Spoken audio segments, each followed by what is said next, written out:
बाबा हैं। जय हो जय हो जय हो। बाबा कहिए राजन। आप लोग अखाड़ा पर आए हैं कुश्ती खेलने के लिए।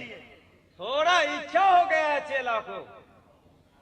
देखिए बाबा, आप लोग साधु माधवा हैं, संत हैं, चुके कुश्ती नहीं लड़िए। थोड़ा सा खिला दीजिए राजन, क्या होगा? ये अच्छा बात नहीं है। अच्छा है राजन, इच्छा हो गया है।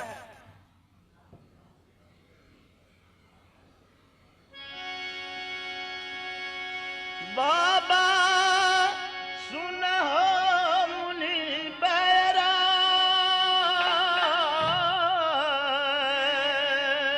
बाबा कहिए राजन। हो कुश्ती न खेलिए बाबा नागर सोरहरी में।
कहिए राजन। धन है आप लोग, आज नगर सोरी में पांव पधारे हैं।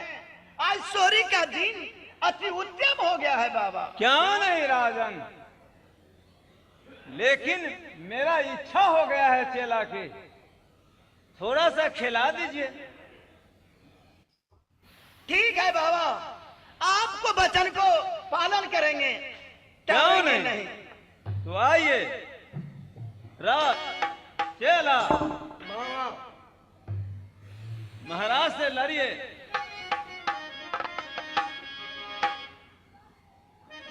बुलाइए 1 2 3।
भाई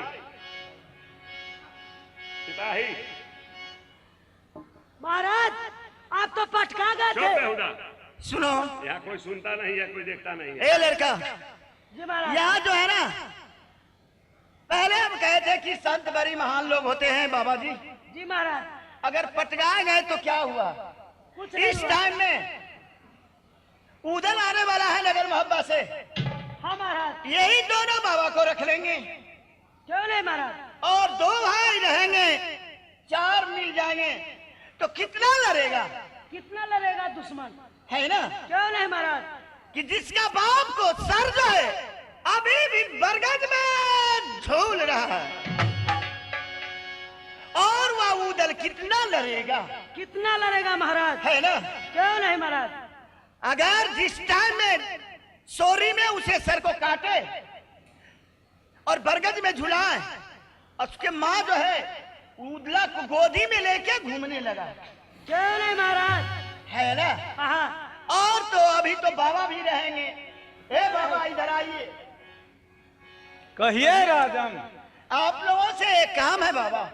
कहिए, कौन काम है? काम है ये काम बाबा कि आप रह जाइए नगर सोरी में, और जितना आपको लिट्टी में लगेगा घी, हाँ। आपको जो भी खाना होगा दूध दही, बाबा खाइए सोरी में या रहिए। अब बाबा हुमाद के लिए तिल जौ मौद मखान हम ले आएंगे। क्यों नहीं? हाँ। लेकिन यहाँ के नर नारी सीख है कि नहीं? नहीं बाबा, वो तो सीख नहीं है। तो जब तक सीख नहीं होगा सांकट हाथ के पानी नहीं पीते यहाँ हैं। एक रुद्रा नाम का जो है उदल देवा आने वाला है, उसी के लिए आपको कहते हैं रहने के लिए। 2 मूर्ति हम और 2 आप हो जाइएगा। वो रुदला था मुसमतिया का बेटा। वही आने वाला है बाबा। ओ, एक बार जो हम लोग पहुंचे नागर मोहब्बा में, हम लोग को झोरिया उरिया सब छीन लिया।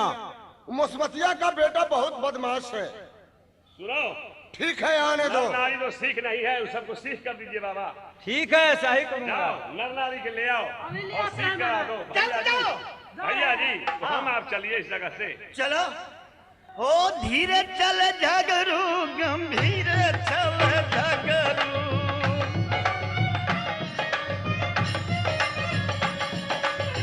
धीरे चल झगरू, गंभीर चल झगरू।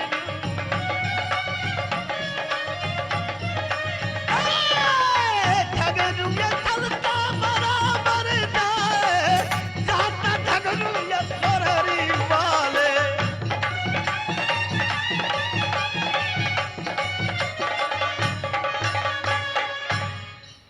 चला, गुरु महाराज, आज पक्का सीख करना है। ठीक है, यही कागज झगड़ू है। यही कागज झगड़ू है। हम तो सोचे कि कोई वीर होगा, लेकिन नहीं, या तो चुट्टी के तरह टहलता है। क्या नहीं?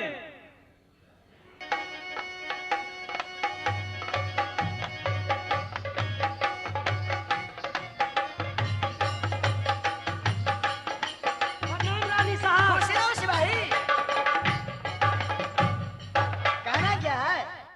अपने राजस्वरी में 2 साधु बाबा आए हैं और महाराज झगरू सिंह जी कहे हैं और महाराज कागा जी हाँ कि जाओ मिलन बहन गौरा और दोनों नर नारी है, उन्हें बुला कर ले आओ और उन्हें सिख करा दो। चलो। बाबा ने कहे हैं कि बच्चा साकट हाथ तो हम पानी नहीं पीते हैं, इसलिए वो सही कहे बाबा, हाँ हाँ वो बहुत तपसी बाबा है। एकदम तपसी बाबा बुझाते हैं। चलिए महारानी साहब चलो।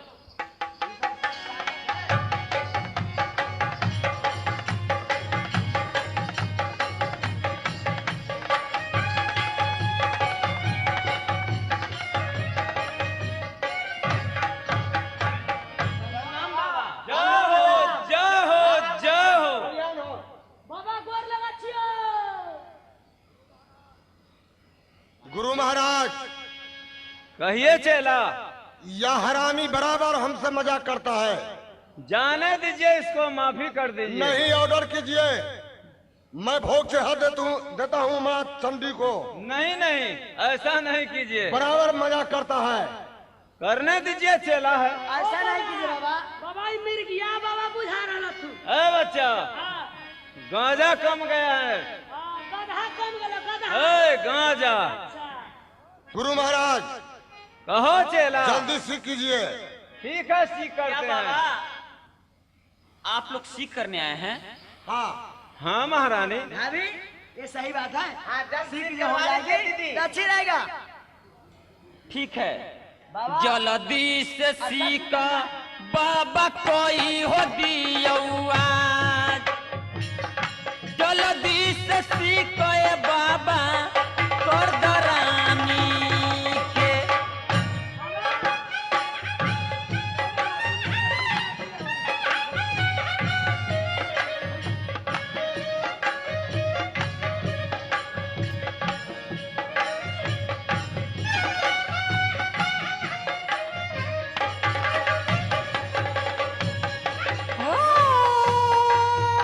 अच्छा से सीखोगी तो गोतनी के सीखा हो दोनों आदमी के कर सोहरी में।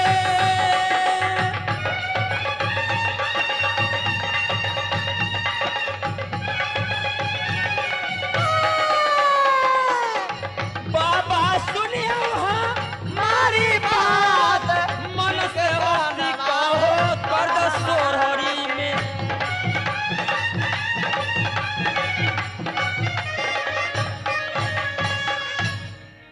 ठीक है, देर नहीं कीजिए।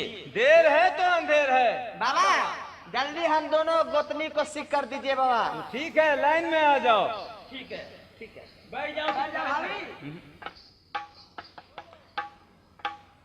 बोलो, गुरु मीठ की गुड़ मीठ, गुरु मीठ, गुरु मीठ की गुड़ मीठ।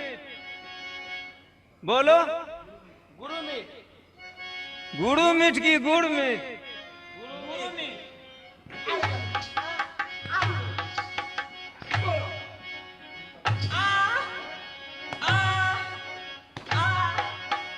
ये पक्का सीख हो रहा है।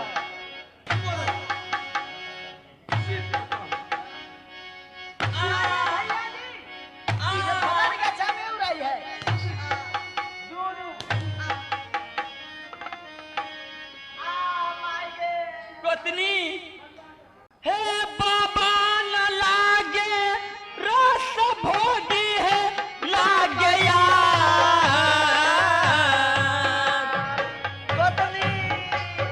अरे मागे माय बाबा न लागे गोतनी रस भोगी है।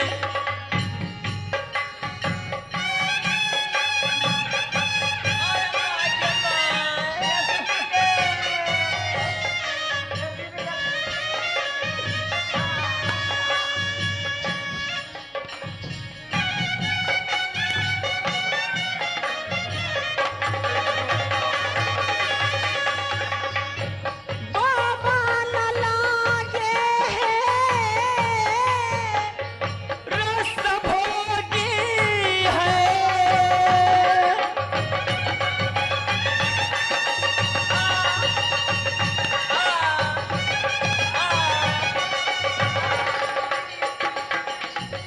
गोतली सुना हमारी बात, बाबा न लागे ये रस भोगी है।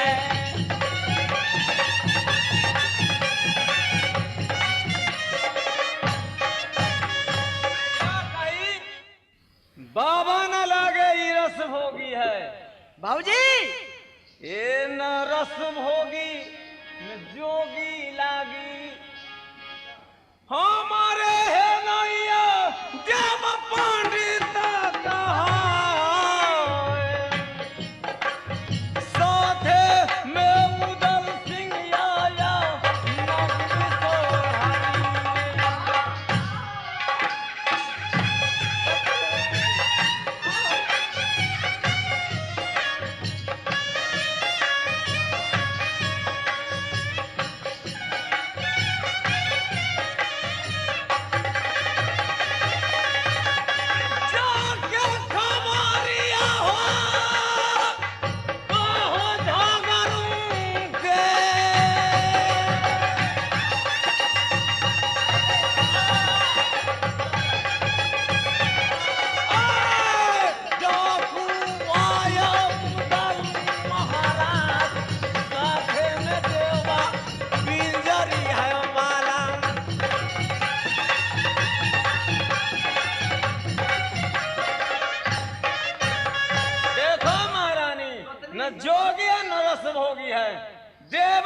चला गया है।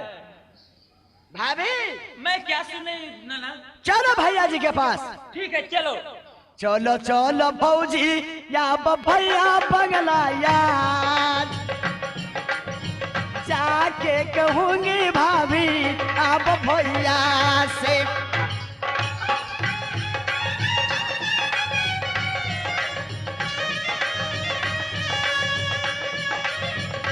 की करे छ बाबा आके लउदला हो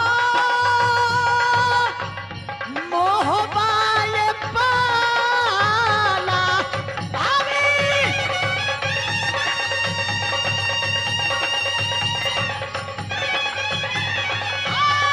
भौजी कहना के माना मोर, चल चलो भौजी ये भैया बंगला।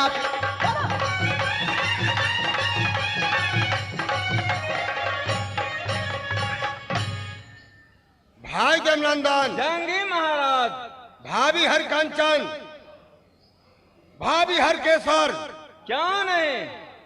भाई झगड़ू से जाकर बोलेगी, वह गुस्से में आएंगे, लेकिन चिंता कौन बात का भैया? कौन बात कर रहेगा? सब लो पिंजरी वाले, ठीक है सब लो चलिए। भैया, डराना नहीं है। गिराने का कौन बात है? जिसको भवानी दहनी होगी, रन में झूम जाएगा तलवार, कासर लेगा कासर देगा, मरने का पाती घर में झूला है। क्या नहीं? चलो भैया चलिए।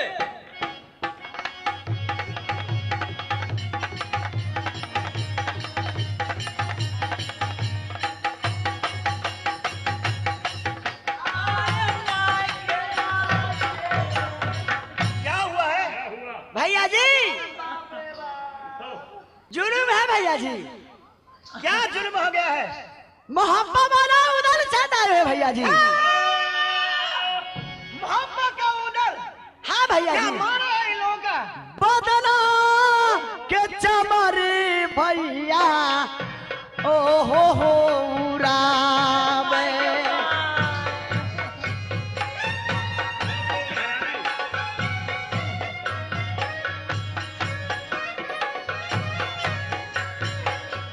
हाय बदमसवा हो मोह पाए बाला भैया जी।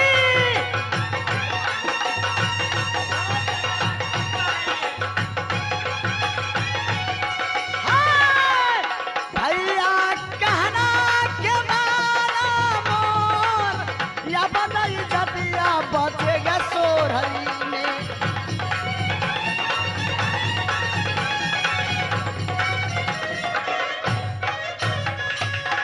जाके मिलिए भैया जी आप। तो तुम लोग जाओ भाभी। ठीक है मैं जा रही हूँ। चलो भाभी, हाथ दर्द कर रहा है स्वामी जी। ठीक है कागे भैया जी। मैं जानता हूँ कि देवा और उदल दोनों आया है। क्यों नहीं? भाई सुनो ये, क्या ये मेरा बात कहना मानो ये भीड़ खरीद के।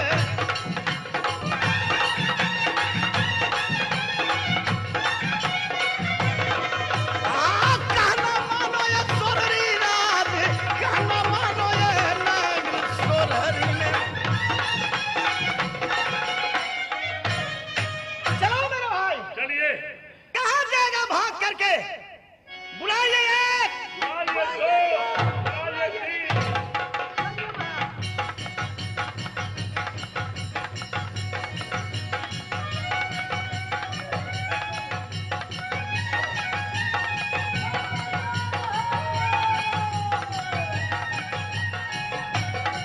देवनंदन, जंगी महाराज, मारो मारो का डंका बजता है।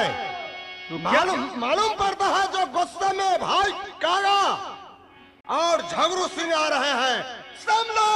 संभलो! तुम कौन?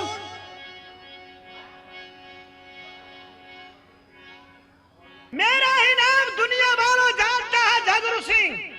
ये बताओ तुम कौन हो? दुनिया भर ने मेरा नाम उदय चंद कहा करते हैं। उदय चंद,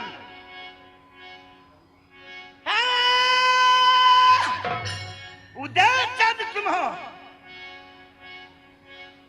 जो हुआ से हुआ अभी भी कह रहा है, लौट करके चल जाओ। कौन बोलता है? मैं हूं वीर झगरू। नहीं, तुम्हारा मौत बोलता है। सुनो, मौत? मेरा मौत बोल रहा है? तो फिर किसका? उदय चंद, तू पहचाना नहीं है? अभी भी कह रहा है कि लौट करके चले जाओ तू नगर मोहब्बा में। सुनो, सुन रहे हैं? झगरू, बोलो। ऊपर फेंकेंगे, चीले कौआ खा जाएगा, नीचे तुम गिरेगा तो चूर चूर हो जाएगा।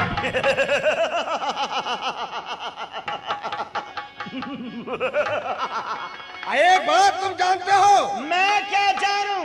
तुम जान लो कि एक टाइम ऐसा था कि तेरा माँ बेवा बन करके दुनिया में घूमती थी, और अभी का समय ऐसा आ गया, कहूं मेरे पंजा से तुम मारा गया तो तुम्हें माँ और तुम्हें जो भी होगा हित गाली मुझे देगा। कैसे?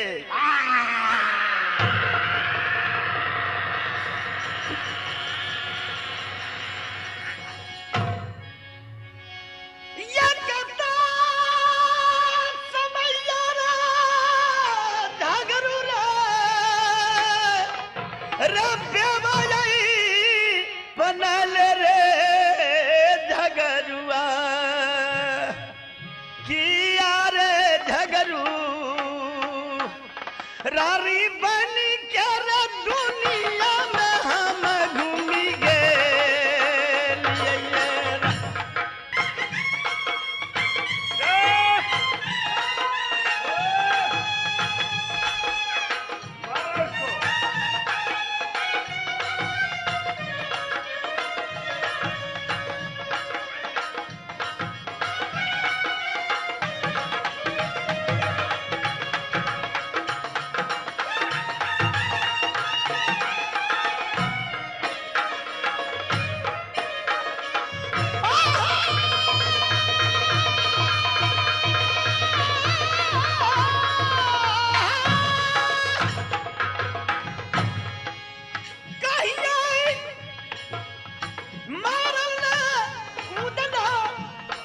झगरू के यहाँ तेरे उजला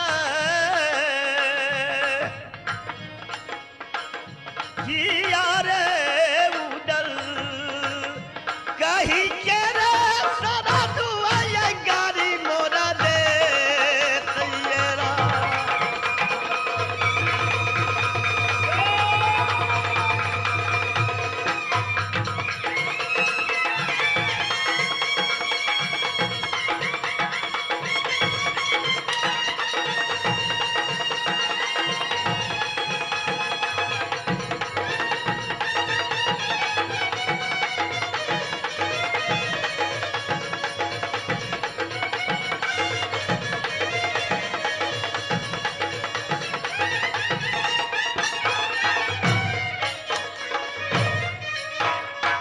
भैया जी, मेरे भाई आप तब तक इस जगह से हट जाइए, इसके साथ मैं लड़ूंगा पहले।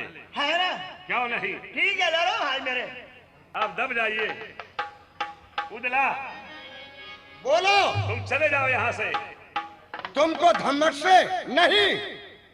को तेरी मुझमती अब लिया क्या लेंगे।